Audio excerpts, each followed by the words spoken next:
E aí, pessoal, beleza? Então, seguindo o nosso processo de classificação agora, nós voltamos aqui no SCP, nós temos aqui, então, a parte de classificação. Aqui, Command Processing, classificação. O algoritmo que aparece inicialmente aqui é o máximo verossimilhança, ele utiliza a probabilidade, baseada aí nos valores do pixel, a probabilidade de uma classe estar dentro de uma e não em outra, tá? A mínima distância, ela vai calcular, baseado nos valores, a classe, aquele pixel, aquele valor de pixel, qual classe ele está mais próximo, tá? Costuma haver alguns equívocos, que não necessariamente estar próximo representa pertencer àquela classe, tá? O Multilayer Perceptron é uma forma simplificada de rede neural, tá? Tanto é que a gente tem o Scikit-learn, PyTorch. É muito interessante, porém você tem que ter um domínio mínimo para saber quais são as configurações, os hiperparâmetros que devem ser utilizados, função ReLU, tansig, número de camadas ocultas, o alfa e o learning rate, que seria a taxa de aprendizado, e o alfa seria uma forma, um parâmetro de você interferir no gradiente para definir a curva de aprendizado. E aqui validação cruzada, entre outras. O Spectral Angle Mapping, ele se vai, ao invés de se basear na distância, ele vai se basear na inclinação dos pontos na curva, na assinatura espectral. O suporte Vector Machine, ele se baseia, ele é excelente para separação de categorias também, de classes, e ele cria hiperplanos, que a gente fala, essa separação são por hiperplanos. Ele tem os parâmetros de regularização, handle basis function, entre outras. E a que nós vamos utilizar é um dos melhores algoritmos de classificação que se tem conhecimento, que se tem trabalhado. Eu li muitos artigos. Poucos algoritmos têm um desempenho muito superior ao Random Forest que justifique utilizá-los, porque o Random Forest, além de consolidado, ele já tem uma forma de trabalhar mais simplificada nas implementações, tá? Uma coisa interessante também, com relação a isso, ao Random Forest, é que a acurácia desses trabalhos feitos com Random Forest sempre estão na casa superior a 80% de acurácia, que é muito interessante. Antes da gente proceder à classificação, vamos dar uma olhada na assinatura espectral dos alvos, para vocês entenderem o que a gente está falando. Então, o urbano aqui, vou mudar a cor rapidinho, só para a gente não ter confusão na hora de pegar as assinaturas espectrais. Vou dar uma pausa aqui e retorno. Então é isso, acabei aqui com a questão das cores, então a gente vai só dar uma minimizada em cada valor aqui, para poder ficar fácil selecionar tudo. Seleciona todos, esse botão aqui é adicionar assinaturas espectrais ao plot de assinaturas espectrais. Então, está calculando, então está aqui. Assinaturas espectrais, né, como vocês podem ver. Então, vocês podem, por exemplo, desmarcar algumas para deixar algumas para poder exportar como uma imagem. Então, você pode vir aqui exportar, botar aqui assinaturas Lagoas, eu já botei uma assinatura aqui. Pronto, você tem todas as assinaturas, tá bom? E é isso, né? Se você quiser desmarcar uma ou outra, ó, você pode ir desmarcando, tá? E vai sumindo ali, você pode perceber. Tá? Mas eu vou deixar marcada porque isso vai influenciar no algoritmo, tá? De classificação. Então, você está considerando essas assinaturas, tá? Beleza. Feito isso, então, agora a gente vem para a classificação, tá? Então, a gente pode vir aqui direto para a classificação.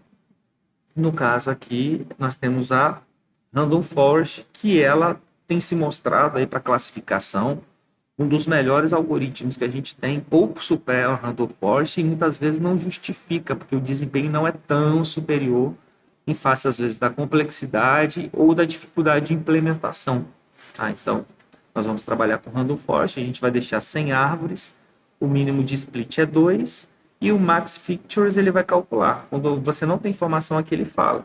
Né? Quando está vazio, todas as features são consideradas. O que são features? Features são cada banda. Então, ele vai considerar todas. A gente vai marcar o One versus o Rest, né, que é similar ao One Leaving Out, né, que é o método de partição dos dados para executar o algoritmo de Machine Learning, que é o Random Forest, tá? Então, a gente vai colocar ele aqui. E aí, a gente vai mandar executar, tá? Para poder ver o resultado aqui. Então, eu vou mandar rodar. Vai mandar salvar. Então, vou botar aqui Random Forest SCP mesmo. Deixa aqui. RF de Random Forest, underline class, underline SCP. Vai levar um tempinho. Então é isso, pessoal. Para classificação, a gente vai trabalhar especificamente aqui com o Random Forest, que tem um resultado muito bom. E lembrando, a qualidade da amostragem, tentar, por exemplo, se você quiser classificar, e eu acabei não falando aqui, você pode utilizar tanto o valor da macroclasse quanto da classe. Então, se você fez um detalhamento tão bom de amostragem a ponto de achar que você pode classificar por classe, por exemplo, solo oxídico do solo arenoso, área em regeneração florestal, área de floresta,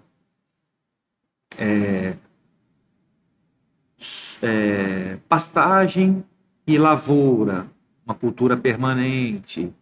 Então, você consegue, dentro de uma macroclasse, que seria, por exemplo, na agricultura, você ter essas diferenças, você conseguiu detalhar na sua classificação, na geração de classe, aí você pode se basear em classe. Se sua amostragem é consistente, se você acha que está um resultado bom. No geral, a macroclasse ela atende, porque a gente quer fazer uma categorização de um ambiente para fazer um estudo mais em loco, também é possível. Então, beleza. Então, olha o resultado. Então, nós temos aqui a classificação. A cor da legenda já é aquela que a gente determinou, e preta é quando não está classificado, mas todas foram devidamente classificadas. Eu botei a imagem do Google Earth para a gente conferir, né, com o que está embaixo, baseado na macroclasse. Então, deixa eu desmarcar também. Aqui no ROI, se você desmarcar aqui, ó, some as amostragens, tá vendo? Então, mais uma vez olhando, olha, parece ser muito consistente, né? Corpo d'água, solo, agricultura, área de mata, né, de floresta, tá tudo muito bem. Então, com essa classificação que a gente acabou fazendo, né, a gente pode... Aqui, ó, uma pequena confusão, vocês podem ver, de urbano com solo exposto, ó. Tem a rodovia, está pegando, mas tem alguns pontos que geram uma pequena confusão. Isso pode acontecer, tá? Mas aí também a gente não tem que se apegar tanto ao rigor e fazer as adequações depois, em pós-processamento. Mas eu estou muito satisfeito com o resultado, eu espero que vocês também estejam, que de fato os resultados são muito bons. Que todas as áreas de solo exposto elas foram bem classificadas, tá? Pelo menos é o que eu estou observando aqui, tá legal. Uma vez que você conclui isso, você pode converter isso para dado vetorial, tá? No SCP ele te dá essa opção, né? Se a gente for lá, tem a parte aqui de converter raster para vetor para raster. Deixa eu ver aqui onde que era mesmo. Aqui a classificação para vetor. A gente vai pegar a nossa classificação, manda atualizar aqui, né? Está aqui o RF classe SP, baseado em quê? Baseado na macroclasse. Pergunta se quer dissolver. Eu recomendo dissolver por quê? Porque como a gente classificou pixel a pixel, pode fragmentar muito o vetor. Então você bota dissolver que já gera dissolvido. Se você tiver necessidade de separar depois, é mais fácil. Então vou mandar executar. Vai ter o resultado, vai estar salvando como geopackage. Então vou botar aqui RF class SCP.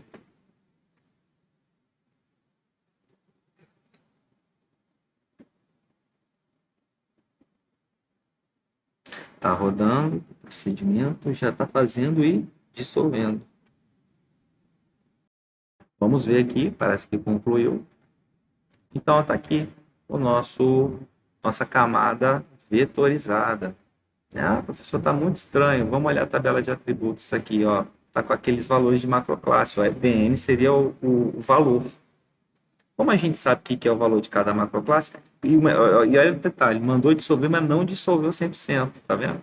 Então a gente pode mandar dissolver mais uma vez. Então, selecionando a camada, vetor, geoprocessamento, dissolver, a gente escolhe a camada aqui, já está pré-selecionado, e o campo que a gente vai dissolver é esse DN aqui, ó. Tá? E aí manda executar direto, vai gerar uma camada temporária. Leva um tempinho para dissolver. Está concluindo. Pronto. Vamos olhar a tabela de atributos desse dissolvido.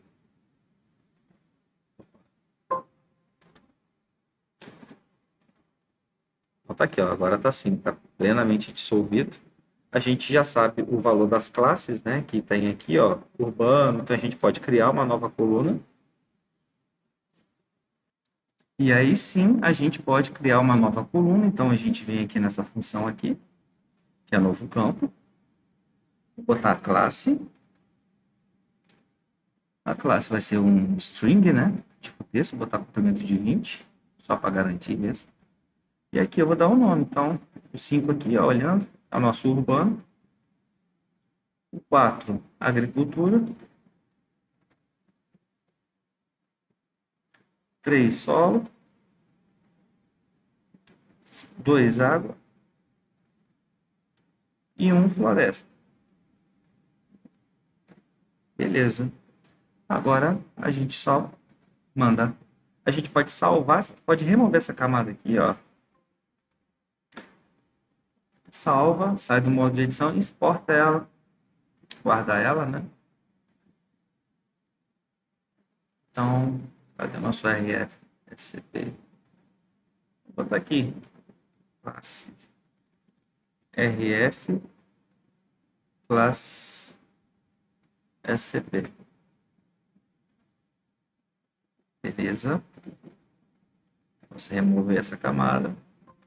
E aqui a gente coloca as cores baseadas no sistema da legenda do raster. Como é que a gente faz isso? A gente pode vir aqui, ó, categorizado, baseado na classe, manda classificar, e aí a gente copia a cor. Como é que copia a cor? Aqui, ó, agricultura, por exemplo. Se eu clicar aqui, preenchimento, eu posso mostrar a cor, tá vendo aqui, ó, a amostra de cor? Aqui, ó, da agricultura aqui. Opa. Não tá mostrando direito, né? Coisa estranha, né?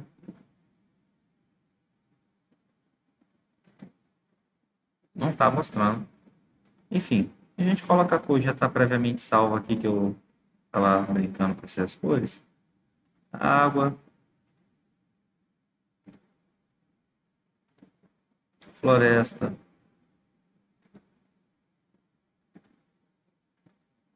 solo exposto, vou manter esse tom, e urbano.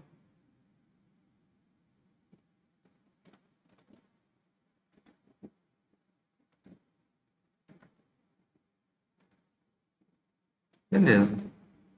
Então tá aqui a nossa classificação vetorial. E aí vocês sabem manipular, né, um dado vetorial, né? Deixa eu desmarcar de baixo. Vou dar um plus para vocês. Tem um outro plugin no QGIS, que é o Zetsaka. Aqui, ó, Zetsaka.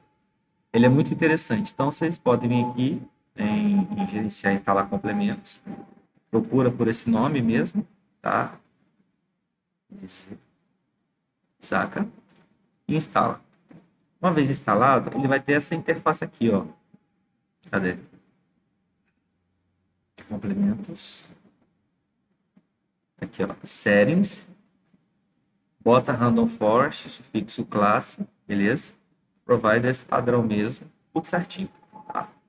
Depois vocês vêm aqui e manda abrir o classification doc. Aqui ele vai ter essa cara. Ele tem essa cara aqui. Só que ele não trabalha direito com essa camada do SCP Training, tá? Eu já fiz os testes, não tá legal.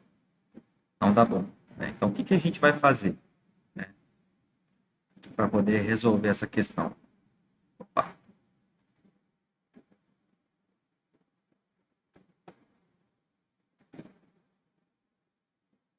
Deixa eu só acertar a janela.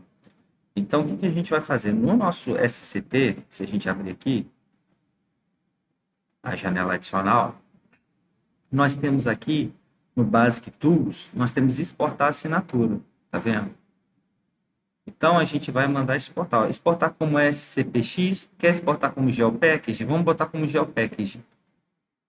Então, vou botar assim, ó, assinaturas. Área, Lagoa. Beleza. Aqui está como shapefile. Ali está GeoPackage, você pode botar GeoPackage, mas pode deixar como shapefile. Botei como shapefile. Beleza. Já salvou, tá? Então, beleza. E agora sim, nesse Zetsaka, né, a gente vai escolher a nossa virtual band 7, não é a classificação que a gente já gerou, tá? Nosso virtual band 7. E aqui a gente vai pegar o nosso dado vetorial, que está lá na pasta que a gente salvou. Então, vocês vão ter que ir lá em vetor, né? Vou procurar. Tá aqui, ó, assinatura, cadê a assinatura espectral? Aqui, ó, assinatura shapefile, aqui, ó. Assinatura shapefile. Abrir. Então, tá aqui agora. Agora sim, voltando para o nosso programa, a gente vai procurar assinaturas, tá vendo? O ID, a gente vai botar o macroclasse. Beleza. E aqui você pode colocar, por exemplo, intervalo de confiança, que é uma forma da gente avaliar. Ele vai gerar um TIFF com esse intervalo de confiança. Ele vai gerar, por exemplo, uma matriz de comparação pareada. Vou botar aqui. Beleza. E a gente pode realizar a classificação já. Tá?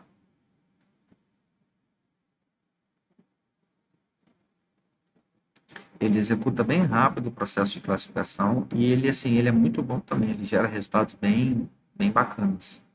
É mais simples. Se você já tiver assinatura espectral, você não precisa ficar inserindo tudo, você já aplica direto. Pronto. Ele já gerou a classificação aqui.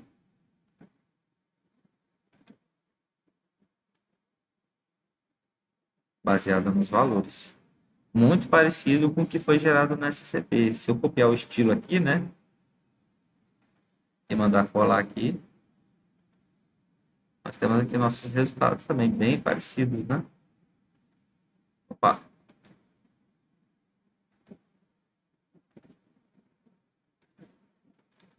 Só para te falar que o Zetsaka, ele até gerou um resultado melhor, tá? A classificação, olha só. Então, é um plus que eu fiquei de dar para vocês para classificação, tá? E é isso, pessoal. E agora a gente vai fazer o próximo vídeo, a avaliação e também algumas informações adicionais. Mas é isso, pessoal. Valeu!